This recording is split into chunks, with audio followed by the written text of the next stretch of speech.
Esto es el primer seminario web que realizamos Saluta y Mi Receta Digital. Es una iniciativa que queremos comenzar a realizar para ofrecer educación continuada para América Latina.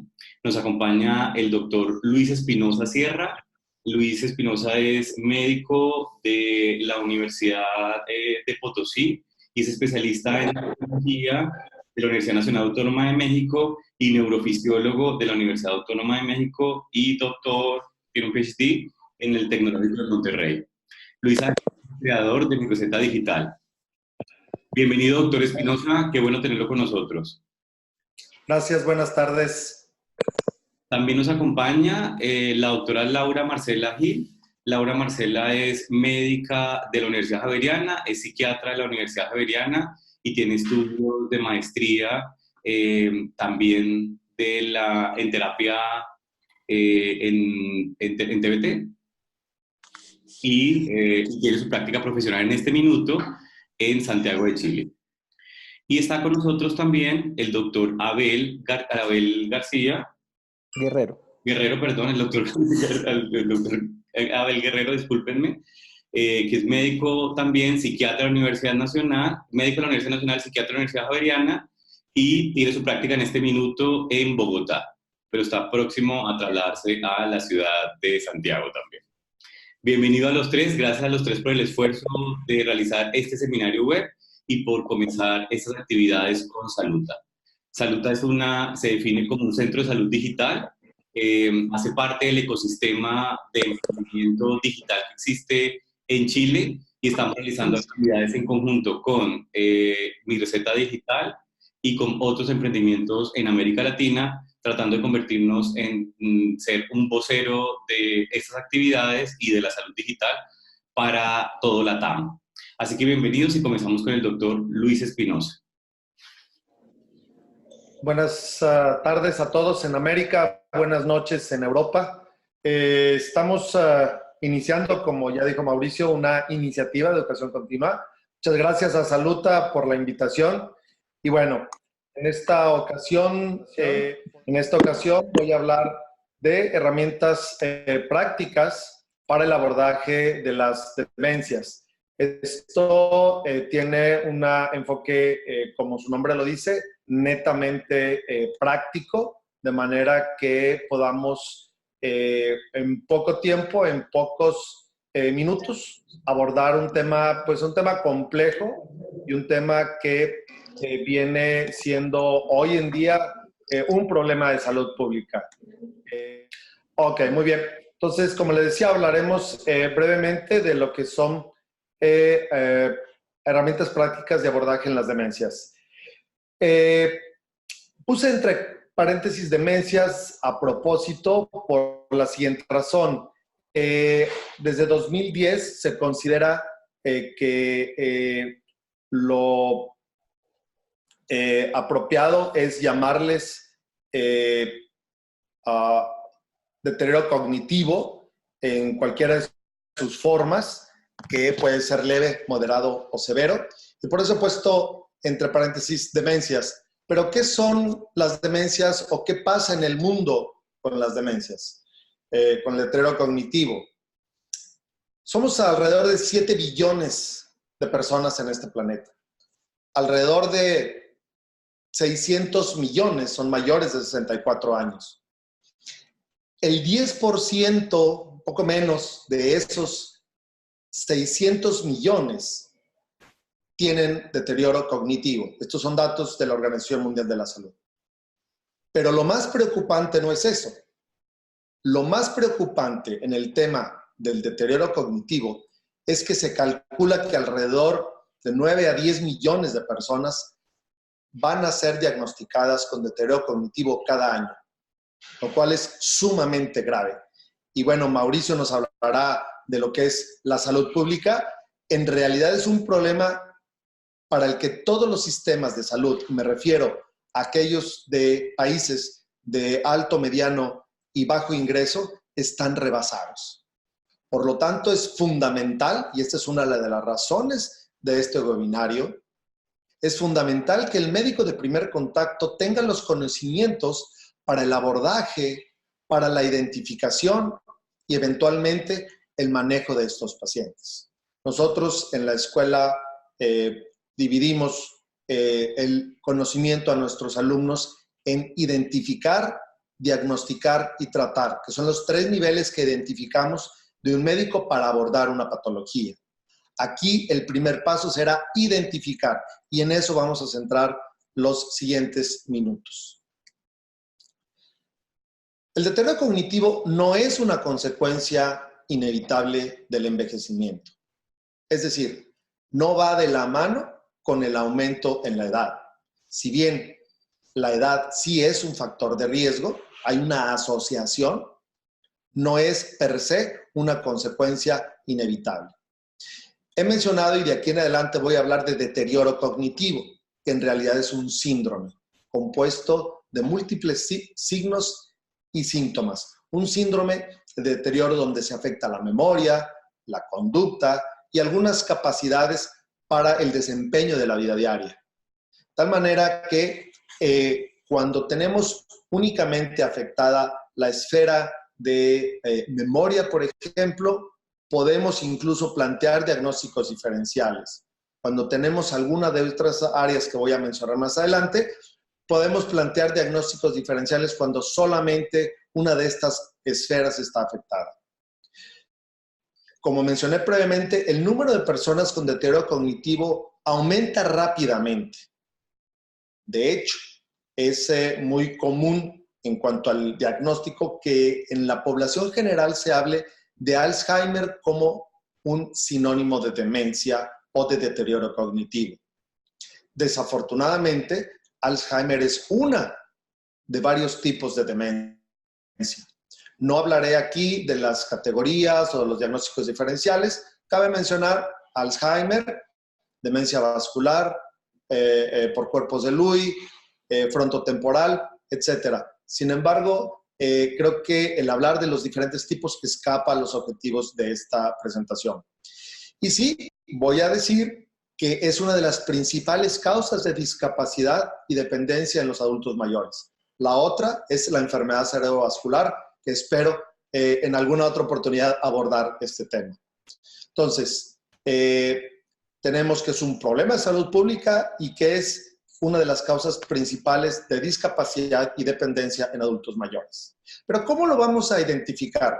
¿De qué herramientas nos vamos a valer o cómo vamos a hacer para detectarla en nuestra consulta de primer contacto? Un médico de primer contacto, pediatra, médico general, médicos internistas. Primero, los ojos no ven lo que el cerebro no sabe. Y eso está clarísimo. Primero tenemos que sospechar, tenemos que pensar en el diagnóstico. De tal manera que cuando vemos un deterioro cognitivo que ha sido progresivo, algunas definiciones hablan de 6 meses, otras de 3 meses, pero al final de cuentas yo les diría un deterioro progresivo, una curva de los síntomas en las ordenadas y de evolución del tiempo en las abscisas, que es muy lentamente progresiva. De hecho, frecuentemente no podemos precisar cuándo iniciaron los síntomas. Ese es un proceso crónico. Segundo, va a afectar memoria tanto de corto como de largo plazo. Evidentemente, la memoria de corto plazo, conforme avanza la enfermedad, va a ser mucho más notorio en etapas tempranas la afectación de la memoria del corto plazo. Lo que sucedió hoy, lo que el paciente tomó de alimentos el día anterior, las actividades realizadas 1 o 2 días previos. Mucho más notorio cuando ya afecta la memoria inmediata, de minutos, horas. Otro de los datos que nos debe hacer sospechar es cuando el paciente llega a perderse. La familia platica, el paciente fue a un lugar que habitualmente visita, que habitualmente va y que o no reconoció o estaba desorientado, no sabía cómo regresar o no sabía cómo llegar a un lugar previamente conocido. Cálculo. Cuando el paciente empieza a tener fallas en su, como decía, en su vida diaria, una de ellas puede ser el ir a una tienda y comprar los víveres y simplemente no sabe, no tiene idea de cuánto va a pagar o si le entregaron el cambio correcto, o cuando tiene que hacer multiplicaciones o sumas sencillas y se le empieza a dificultar. Anomias, cuando el paciente simplemente no recuerda algunas palabras. Y ahí debo hacer un alto. A todos nosotros, de cualquier edad, nos ha sucedido alguna vez.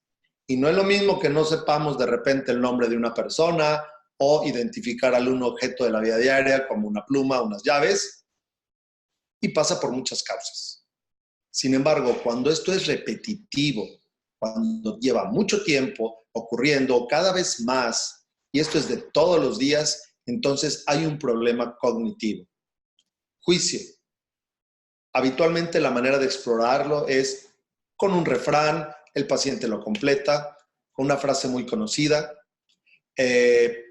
El juicio podemos explorarlo de diferentes maneras. Y esto se hace en la consulta, cuando el paciente empieza a adoptar actitudes que no son, denotan errores de juicio, como colocar objetos en lugares extraños, objetos que van en una alacena los coloca en el refrigerador, o viceversa, objetos que van en el refrigerador los coloca en una alacena, o cuando coloca su vestimenta en la cocina para guardarla, o elementos de la cocina, o incluso más aún, cuando estos errores llegan a impactar ya en la toma de decisiones, impacta su vida diaria. Otro tema es cuando ya hay fallas de abstracción. Podemos explorarlo de diferentes maneras. Adelante voy a comentar una de las pruebas que se utilizan habitualmente. Esto es nada más signos tempranos y sospecha en el consultorio. Por otro lado, podremos tener el caso en que el familiar del paciente, quien lo lleva a consulta, nos comenta que ha habido fallas de juicio, memoria, de orientación visoespacial. Sin embargo, estas es muy diferente cuando son esporádicas y eventualmente se corrigen sin mucha presión, en corto tiempo, que cuando estos empiezan a ser de manera cada vez más notorias, deterioro del sentido común y en la toma de algunas decisiones. Eso es cuando ya ocurre de manera repetida, un signo temprano de, no necesariamente Alzheimer, pero sí un deterioro cognitivo. Los cambios propios de la edad, pues, todos tenemos equivocaciones de vez en cuando en una decisión y de repente no tiene mayor trascendencia. Cuando ya el paciente tiene incapacidad para llevar sus cuentas propias del presupuesto de la casa, los gastos, etcétera, eso ya tiene un impacto en su vida diaria, que cuando a todos alguna vez se nos ha olvidado el pagar algún recibo, alguna cuenta, no sé, eso es esporádico y no tiene mayor trascendencia. Cuando yo pregunto la fecha, siempre estoy recordando que nosotros mismos, hay días que no sabemos si es martes o jueves, o de repente pensamos que mañana es viernes. Todos queremos que mañana sea viernes. Sin embargo, bueno, todavía es miércoles, el día de hoy. Entonces, eso es algo de la vida diaria. Sin embargo, cuando esto es continuo a través de los meses, bueno, esto ya denota un deterioro cognitivo y como mencionaba anteriormente, hay una curva lenta, muy lenta a través de los meses en que esto va siendo más notorio. Por último, es muy habitual perder las llaves. ¿Quién no ha perdido un llavero? ¿Quién de nosotros no ha olvidado dónde dejó su auto cuando va a un estacionamiento, a una plaza pública? ¿Sí? Sin embargo, esto es esporádico. Cuando esto sucede de manera regular o cuando pierde cosas y ya no las encuentra, ahí tenemos problemas. Entonces es importante tener presente este tipo de cambios que pueden ser propios, no necesariamente a la edad, espero, porque a nosotros nos ha sucedido, pero sí cuándo hacer y cuándo no hacer o tener atención a estos cambios que vamos observando. Enseguida, tenemos aquí dos de las escalas más conocidas.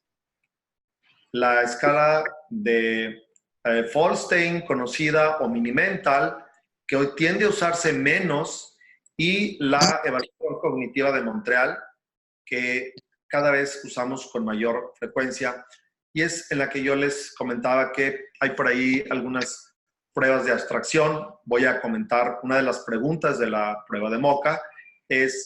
Primero le damos un ejemplo al paciente, en que le decimos en qué se parece una manzana y una naranja, por ejemplo. Se parecen que son frutas.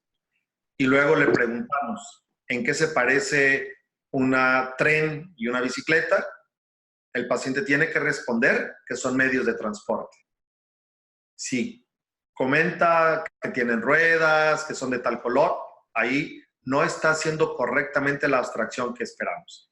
Viene una segunda pregunta en la que le preguntamos al paciente en qué se parecen una reloj y una regla, y nos va a decir o nos debe de contestar en qué sirven para medir. Es lo que tienen en común. Ahí el paciente es capaz de hacer una abstracción. Sin embargo, hay pacientes que no contestan ninguna de las dos preguntas de forma correcta. La prueba de MoCA tiene una puntuación de 30. Entre 25 y 30 se considera normal, o sea, puede tener por ahí algunos fallos. La prueba de MoCA incluye algo de repetir, como pueden ver en la figura superior, de dibujar un cubo. En la siguiente se le pide al paciente que dibuje la carátula de un reloj con las manecillas y apuntando a 10 para las 11. Ahí nosotros tenemos la posibilidad de evaluar el contorno del reloj, los números de la carátula del reloj, las manecillas. Al final, en la primera se trata de unir números y letras con una línea hasta el final, y todas estas hacen una puntuación de 5. Para evaluar las nomias, bueno, pues tenemos aquí 3 animales, se les pide al paciente que los mencione por su nombre, etcétera, etcétera, etcétera. Algunas pruebas simples como sustracción, se le pide al paciente que reste de 100, le reste 7 de manera consecutiva hasta 5 ocasiones. Y cada una de estas tiene una puntuación. Al final de todas las pruebas debe tener entre 25 y 30, lo que se considera normal. Esta prueba la podemos hacer en el consultorio. No nos lleva más de 10 a 15 minutos. Sin embargo, debo decir que cuando el médico percibe que ya hay un deterioro importante, un deterioro cognitivo muy importante, a veces preferimos omitirla, y de hecho se recomienda no hacerla en la primera visita al consultorio. Esto genera demasiado estrés y puede causar baja puntuación de entrada, y es un falso positivo. De tal manera que yo se los recomiendo a todos los que nos escuchen, a todos los que vean este webinario. La prueba de MoCA con mucho es altamente recomendable. Está validada ya en español y por lo menos, recuerdo, alrededor de 8 o 10 idiomas diferentes. La pueden descargar de forma gratuita si la buscan en cualquier motor de búsqueda como Google, por ejemplo, y la buscan por idiomas. A mí me ha ocurrido en el consultorio que tengo un paciente que habla italiano, entonces bajo la prueba en italiano con ayuda de un intérprete, le aplico al paciente la prueba en su propio idioma, y eso hace una gran diferencia y es una gran ventaja que tiene MoCA. Y bueno, por último, es importante diferenciar aquellos problemas o procesos que pueden dar signos cognitivos, pueden dar un síndrome de deterioro cognitivo sin que realmente el paciente tenga un deterioro cognitivo. Lo importante de todos estos que están aquí es que son potencialmente reversibles. Es decir, el hecho de que un adulto mayor tenga fallas de memoria, juicio, cálculo, abstracción, etcétera, y que lleguemos a la conclusión de que el paciente tiene un deterioro cognitivo, eso no es igual a que lo tenga sin haber hecho un diagnóstico diferencial. Estamos obligados a descartar, y con mucho lo más frecuente es lo que algunos llaman pseudodemencia o depresión. Entonces, aquí en adelante creo que nuestros siguientes ponentes nos hablarán un poquito de este tema. Yo simplemente lo menciono, pero también hay otras alteraciones endocrinológicas que pueden enmascarar y que pueden simular un deterioro cognitivo. Hipotiroidismo es muy común, insuficiencia renal crónica, insuficiencia hepática y otras alteraciones metabólicas. Desde luego, los tumores cerebrales pueden dar un cuadro clínico muy parecido a un deterioro cognitivo indistinguible de otra demencia. Hidrocefalia normotensa, que tiene una triada que a lo mejor ustedes conocen bien, trastornos de la marcha, pérdida de control de esfínteres y deterioro cognitivo. El alcoholismo crónico, deficiencia de vitamina B y otros pueden dar un cuadro muy similar. Las infecciones crónicas es una causa tratable, sífilis y tuberculosis principalmente. Tuberculosis, que es una infección crónica del sistema nervioso central y debemos recordar que ha sido considerada por la Organización Mundial de la Salud como una de las infecciones emergentes. Si bien tuberculosis se consideraba parcialmente controlada, particularmente en América Latina ha emergido. Un hematoma subdural crónico, puede dar un cuadro muy similar al de un deterioro cognitivo. Probablemente no cumple el criterio de los 6 meses, pero es algo que debemos descartar. No hablé aquí de los estudios que hay que hacer, no hablé de particularidades del diagnóstico de los diferentes tipos de deterioro cognitivo. Creo que eso lo podemos hacer en otras ocasiones. Bueno, pues espero que con esto haya servido como una forma práctica, con algunas tips para aplicar en el consultorio y que sea de utilidad para que nos escuchen y puedan en su momento identificar pacientes, personas con deterioro cognitivo. Muchas gracias por la invitación y pues por ahí está el correo electrónico y a través de su registro en la plataforma de Saluta creo que podrán enviar preguntas para los ponentes de esta tarde.